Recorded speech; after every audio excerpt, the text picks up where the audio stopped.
here comes the second point, that is stagnant production. अब production क्यों stagnant है? Stagnant से हमारा मतलब ये है कि रुकी हुई प्रोडक्शन या इतनी धीमे गति से प्रोडक्शन हो रही है कि दैट्स नियरली नेग्लिजिबल. इसके रीज़न है फॉलिंग यील्ड्स. और अब हमारी यील्ड्स क्यों फॉल कर रही है? क्योंकि हमारे फार्मर्स के पास क्वालिटी सीड्स नहीं हैं, इरिगेशन फर्टिलाइज़र्स नहीं है, और सॉइल की हेल्थ जो है वो पुअर है. इसके अलावा डिक्लाइनिंग एरिया अंडर कल्टीवेशन, जो हमारा कल्टीवेबल लैंड है वो लगातार डिक्लाइन कर रहा है. डिक्लाइन किस वजह से कर रहा है? नॉन एग्रीकल्चर रीजन्स की वजह से कर रहा है. जिस तरह, और वो नॉन एग्रीकल्चर रीजन्स क्या हैं? लाइक इंडस्ट्रियलाइजेशन और अर्बनाइजेशन. आप और मेरे जैसे लोग जाके घर बना रहे हैं on agriculture land, and industries भी इस्टेब्लिश कर रहे हैं. इसके अलावा तीसरा reason for agrarian crisis is dual distress. Dual distress means कि यहाँ से भी डिस्ट्रेस, यहाँ से भी डिस्ट्रेस, दोनों तरफ से मार पड़ रही है. कैसे पड़ रही है?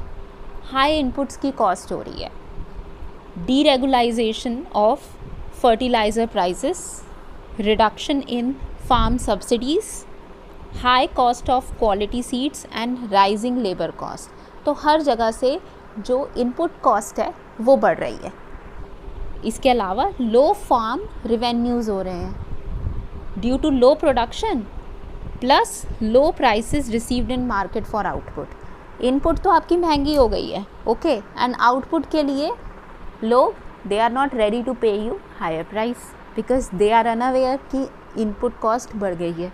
अब वहाँ से आपको, आप आज से 2 साल पहले भी 10 रुपये किलो में टमाटर बेच रहे थे, आज भी उतने में ही बेच रहे हैं.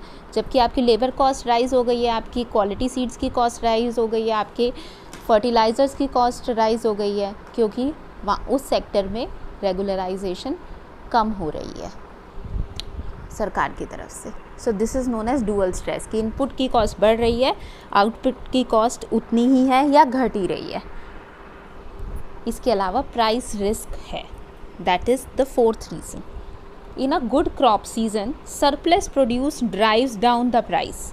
अब क्या होता है यहाँ पे? इकनॉमी का फॉर्मूला होता है कि अगर आपके पास सप्लाई ज़्यादा है तो क्या होता है? प्राइस कम हो जाता है, क्योंकि सप्लाई ज़्यादा होने से डिमांड जो है वो कम हो जाती है. You know, too many population chasing too many goods would lead to fall in the price level.